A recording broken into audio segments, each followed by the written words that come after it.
Wabarakatuh. Saya Aditya Irfan Junianto. Kemudian di sini ada juga teman saya, yaitu Yonatan Susanto dengan NRP 23, saya NRP 12. Kemudian disusul dengan Muhammad Fitriansyah Bayi Haki dengan NRP 26. Di sini saya akan membahas mengenai query lanjutan, yaitu teori basis data lanjut yang keempat. Tujuannya adalah yang pertama untuk mengenal bentuk-bentuk pengembangan query SQL. Yang kedua adalah mengenal subquery pada banyak kolom. Yang ketiga adalah mengenal subquery pada from. Jadi rumusan masalahnya yang akan kita bahas adalah yaitu apa itu subquery, subquery pada banyak kolom, dan juga subquery pada klausa from. Yang pertama yang akan kita bahas adalah apa itu subquery. Subquery merupakan bentuk query lanjutan untuk pencarian data yang lebih kompleks.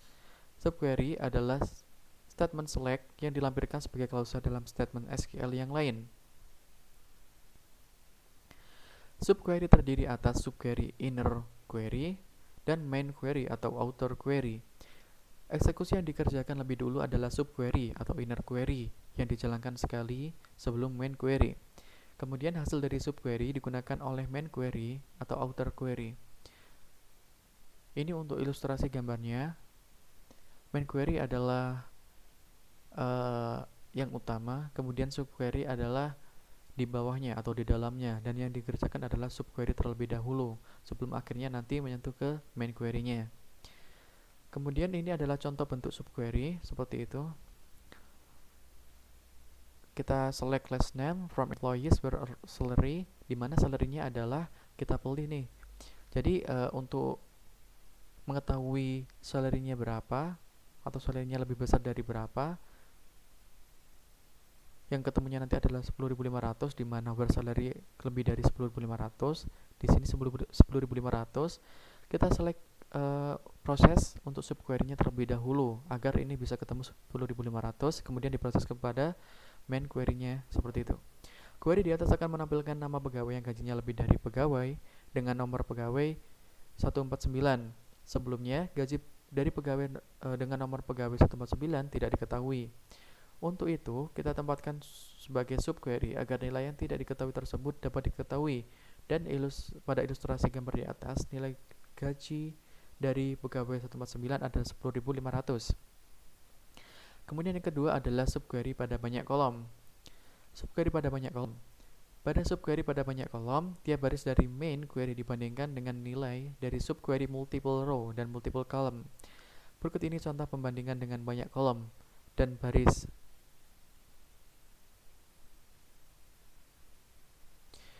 Di sini di bawahnya adalah untuk ilustrasi subquery pada banyak kolom ya.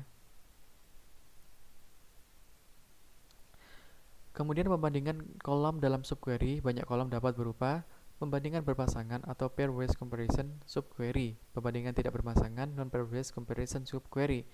Kemudian pairwise comparison subquery kita bahas terlebih dahulu. Berikut contoh pembandingan berpasangan untuk menampilkan detail dari data pegawai yang dimanajeri oleh manajer dan departemen dan sama dengan yang dimiliki oleh nomor pegawai 178 dan 174 dan bukan termasuk pegawai dengan nomor tersebut.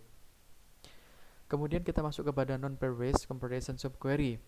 Berikut contoh pembandingan tidak berpasangan untuk menampilkan detail dari data pegawai yang dimanajeri oleh manajer yang sama dengan ID pegawai 174 dan 141 serta bekerja dalam departemen yang sama dengan pegawai yang memiliki ID pegawai 174 dan 141 dan bukan termasuk pegawai dengan ID tersebut. Kemudian kita masuk ke dalam subquery pada klausa from. Query bisa diletakkan di dalam klausa from untuk membentuk tabel temporer. Query semacam ini dikenal juga dengan istilah inline view karena tidak membentuk objek database.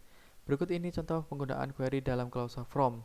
Query menampilkan nama dan gaji dari pegawai yang gajinya lebih besar dari rata-rata gaji pegawai pada departemen tempat dia bekerja. Jadi cukup untuk teori yang keempat, yakni query lanjutan yang kedua. Kurang lebihnya saya mohon maaf. Semoga ilmunya bermanfaat. Terima kasih sudah menonton. Assalamualaikum warahmatullahi wabarakatuh.